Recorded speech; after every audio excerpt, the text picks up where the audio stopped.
Good morning, good afternoon, good evening, folks. Michael Zuber, one rental at a time. And this is the 10 a.m. interview that I highlighted on the daily financial news that was super secret. We have one of my students and followers and good friends here to celebrate his birthday. How you doing, sir? I'm doing good. And yourself? I'm doing great. So, Edwin, this is all your wife gets 100% credit for putting this together. She reached out and said, "Hey, could we do something on my husband's birthday?" I said, "Of course."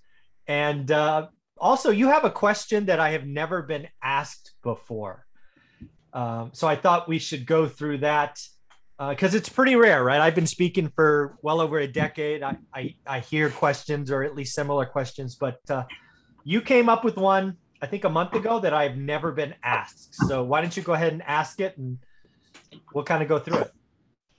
So the question was kind of inspired by the Marvel universe, the What If, because I was watching it on Disney. Okay. And it's what if you stopped and didn't you stopped at your first rental after the whole drama of the divorce or about to be divorced husband trashing your house. Yeah, so let me catch people up on this situation. So I'm probably 31 years old at this point.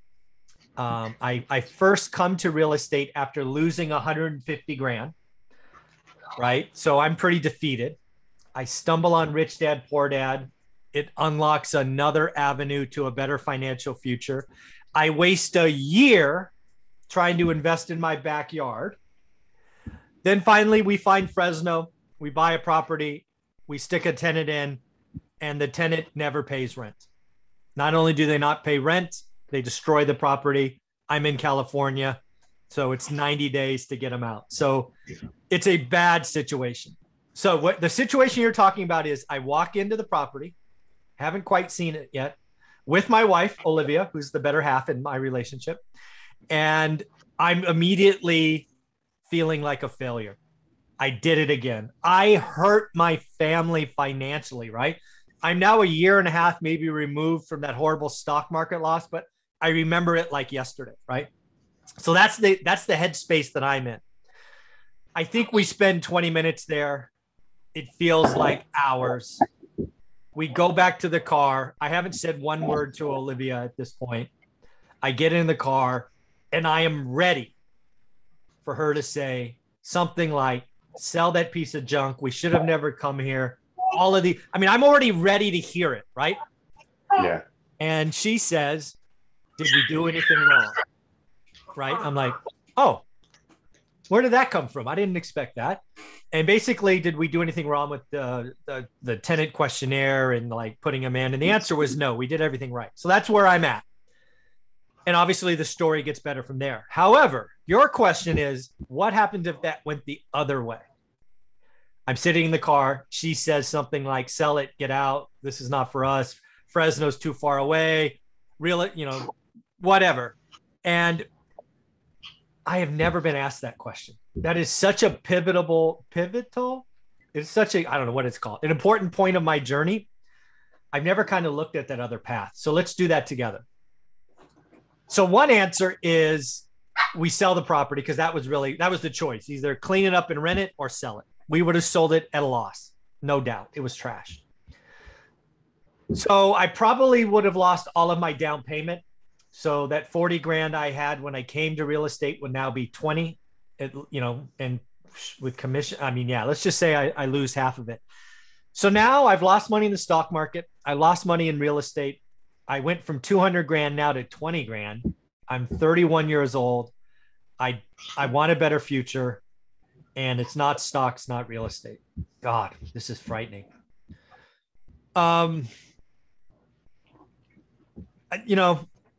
Probably what would have happened, and again, certainly wouldn't have touched real estate for a while. I wrote about in the new book that you now have a copy of. There was one story in there where the guy had a similar bad taste and he didn't touch real estate for 10 years. I think that's my best case scenario.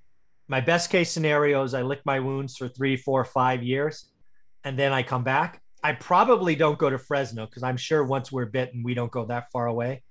So the answer, best case, is we probably suck it up and we ultimately buy something closer to home. But at that point, I don't retire financially free. I can't get there, right? I don't have enough momentum, enough time in the market. I'm buying in a very expensive place where cash flow would be pretty small. So that's frightening. Another example is we go the Dave Ramsey route, right? We blew up in the stock market. We blew up in real estate. Maybe we just live like misers and save and do that, maybe do some index funds. But the short answer, Edwin and Casey, is I'm still working. If Olivia doesn't have that one decision, that one right attitude, just level-headedness, I'm working today. I mean, that's the real answer, right? The fact that we were on the same page, that she was up when I was down and I was up when she was down, and we were 100% committed together. That is so important. I wouldn't be talking to you today. I've thought about this since you asked it 6 weeks ago, and I wish I could come back with a better answer than I would have figured it out and we would have trucked through it. No, I don't think we would have. If she would have said, if I can still put myself in the car before she says, did we do anything wrong? I was so ready, and I would have given up at the slightest statement. I was like, I was already dead, but she stayed. So yeah, frightening to think about, but yeah, that one moment in time could have been very different. I haven't thought about it, but I think I had a similar incident, and I think I was that fork in the road where in 2006 I have bought 3 houses, and I bought in bad areas, and I ended up losing all 3 houses, and I didn't. That's 2006. I didn't touch real estate until 2020. Yeah. Like you said, I had that fork in the road, and I said, okay, I'm not touching that. Yeah. I'm not doing this long distance thing, and real estate's too expensive in my neck of the woods. So I just worked and saved. And that's what I did. Yeah, it's amazing. Yeah, again, life would be very different if she didn't have that one moment of saying, did we do anything wrong? And I'm really thankful that we didn't do anything wrong, because if we had done anything wrong, I think the answer would have been, equally bad. But yeah, there are, real estate will test you. I mean, I repeat myself so often, right? Real estate's a people business. Bad things will happen. And yeah, markets change, markets go up and down, debt structures can go bad, and it can go against you, right? And sometimes you lose a property or two. So it's man, when you asked that question 6 weeks ago, it was like, I've never even thought. I mean, I never even thought about going, what would have happened different at that point. So I appreciate you asking that question. Okay. Yeah. You drove the poor guy crazy for 6 weeks. Yeah. I was like, oh my God. I was waiting for the video because you commented back that that you was going to talk to Dion and the lumberjack, and you was going to do your own version of the what ifs. Yes. So I was waiting and I never saw. I was like, oh, maybe it's too difficult, or I didn't know. I just watch as much content of yours as possible. And well, now you know your wife is super awesome and said, let's do this on his birthday. So anything else you want to ask or talk about since I got you? And again, happy birthday. Oh, thank you. I don't know. Maybe she has questions. She's a little more involved than she was in the beginning. Okay. Now I have her involved. I ask her opinion. Awesome. And we go together. We're finishing up our 3rd unit. We're getting it rent ready. And we got your card. Woohoo! Thank you. Oh, thank you. We're getting it rent ready, and now all my purchases have been all cash. Okay. But I think now I'm gonna go more the conventional route and try to get more houses sooner. But next year I'm get that 30-year debt. 3 houses instead of doing all cash. Because cash is great. You're able to put in a more competitive offer, but you still gotta wait to refinance, and that takes a couple of months. Even if you do it, all the baby's making a mess. That's even okay. if you do it like my last one, I paid $85K. I put in $35K and it appraised for $140. Okay. But I wanted to get my money as soon as possible. So all I could do was refi the purchase price. Right. So that just means I leave more equity in the deal, which I'm okay with. Yeah, that's great. So Casey, do you have any questions? So I don't have any questions, but I want to let you know something. So since I reached out to you, I've been kind of trying to build him up, and I asked him, so what would you say if it was your what if? And I wanted to get him thinking so he was prepared, because he has a little harder time speaking than I do. So I asked him a question. I don't know if it was this morning or last night, just to kind of get like the last head, I don't know how to say it, but the last little bit. Yeah. So what was the question that I asked you this morning? You remember? She asked me, and this, because she kept on asking me, oh, do you know what we're doing today? You know what your surprise is? Anyone still? No. This leads to the story. It leads to the question. So I was like, no, it's just my birthday. It's not a special day for me. I was like all I'm worried about is building my financial future. And that's all I'm focused on, not the gift or the surprise or whatever. Yeah. But when I'm getting ready, because she told me be ready before 1, and I sit down on the sofa next to my son, and I see the computer set up here, and then I think about the question she asked me earlier, and she asked me, oh, who would you consider your the biggest influence in your real estate journey? And I never thought about that question. So I'm thinking about it. I'm like, oh, if I had to pick someone out, I said it'll probably be Michael Zuber. And she's like, okay. And she left it alone. So then I'm rewinding everything, right? That she told me, and she's talking about the surprise and everything. Yes. And I see the computer set up, and I'm like, Zuber's gonna be awesome. Nice job, Casey. But I appreciate everything you do. But explain why. You elaborated. So I bought your course, right? Yeah. So my real estate journey started with my second take started with going to meetups. Yeah. I met a guy and I was afraid to invest again, because last time I invested, I invested at the peak of the market, right, in 2006.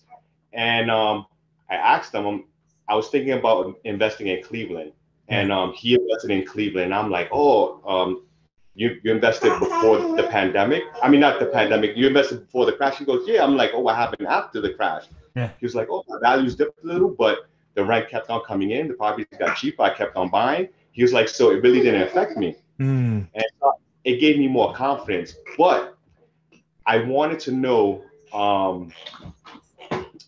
your secret sauce. I want some validation on how you know an investment's a good investment. Yeah. So I bought your course strictly for the spreadsheet. Yeah. And I thought I was like, okay, I'm validated. This is how I analyze the deal, and this is how I know if it's a good deal. Awesome. And that gave me the confidence to start purchasing again. Yeah. So then what was my response to you? I don't remember. I think I said, oh, so you used him. Oh, I used him. But I promise you that since he found you and he bought the course, even before, he watches you religiously all the time, awesome. Every day. Like he has to. Even the baby watches you at this point. It's a little harder now to watch all your videos, especially with the baby around, because he consumes a lot of my time. Yeah. But that's awesome. I definitely enjoy the content. I enjoy the different perspectives from your different experts. Yeah. What's his name? CJ. CJ. He's Edwin the third. Oh. I'm the second, and he's the third. Edwin the third. Oh, hi, CJ. How are you? Say hi. Hello. Hi. And you got to meet with our teenage son. Yes. On the last video. That's awesome. So, and I guess I have 2 more things. Now that we went through your what if. Yeah. I wonder if we would be where we are today had you not gone the route. Yeah. Because you helped us out big time.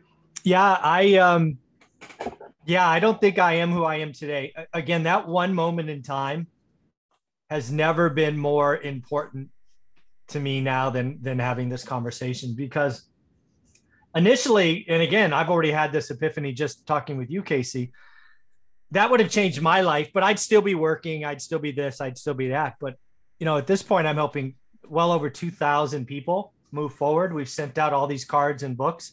The book doesn't exist. The course doesn't exist. Instagram, YouTube doesn't exist. I'm now helping somewhere between 20 and 25,000 people a day between YouTube, podcasts, all of these things. That none of that exists if Olivia doesn't say, did we do anything wrong? That one sentence, that one moment. You're so right. No, we would not be having this conversation. Yeah, it's crazy to think about.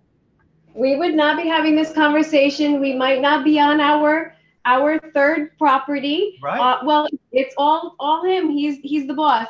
And if he'll allow me to, I want to share something with you. Sure. Just give me 2 seconds. Sure, no problem, Casey. How are you going to get your daughter on board? I know you told me your daughter doesn't want anything to do with real estate. Yeah.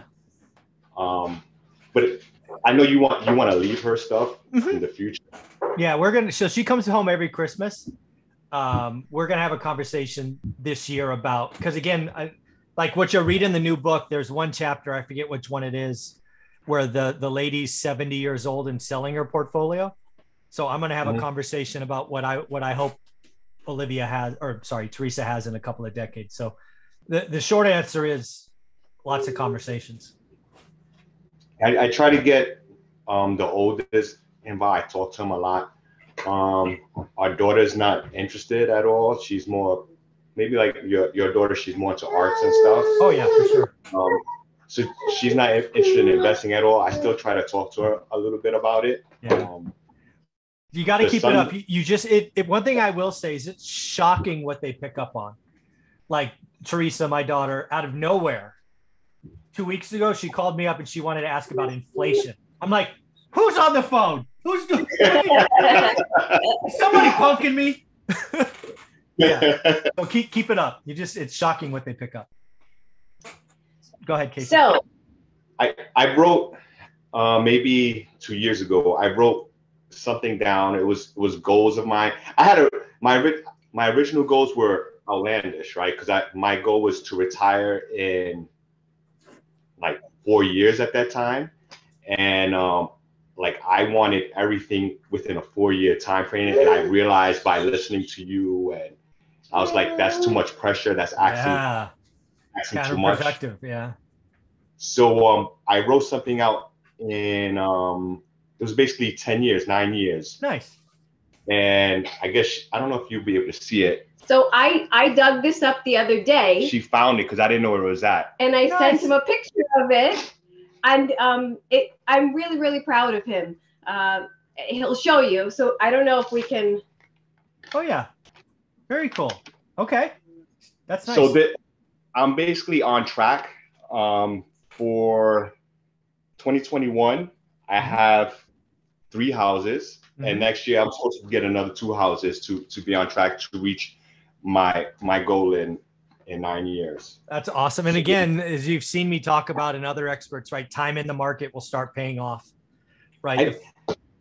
I never thought about the cream of getting appreciation. I only thought about saving up money, buying the next house. But I'm sure my properties are appreciating at this time, especially with inflation. No question. So it's working for me. So like I knew at the end it gets accelerated. So in my numbers, I have buying like the last 2 years, 10 properties each year. And that would put me at the number where I want to be. That's awesome.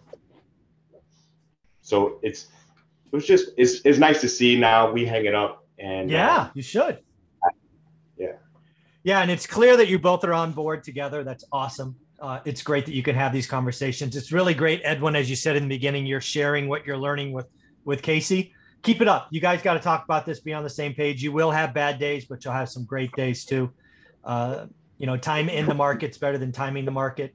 Watch your debt structure, 30-year debt only. You're just about to the point where you probably can go back to the first one, play with the debt, get a chunk of money, help you accelerate, get those 2 next year. So you're on path. You're on a great path, great pace. it's going to be fun to watch. Yes. Anything else, Donna? No, I like I said, I really thank you so much for this day, and Absolutely. I'm able to surprise him. And let's thank your wife also. Yes, absolutely. We wouldn't be here without her. We should thank your wife also. She's gonna be on soon, or she's gonna be your mother. My mom has agreed. I'm trying to get Olivia on. She's like, I'm not doing that. Oh, well, thank you very much for this opportunity. Let me be a part of this. The entire One Rental at a Time community, leave happy birthday messages below for Edwin and Casey. Thank you for doing this. This was a lot of fun. Thank you. Appreciate it. Thank you very much. Thank you for your help. You got it. Bye. Take care. Bye.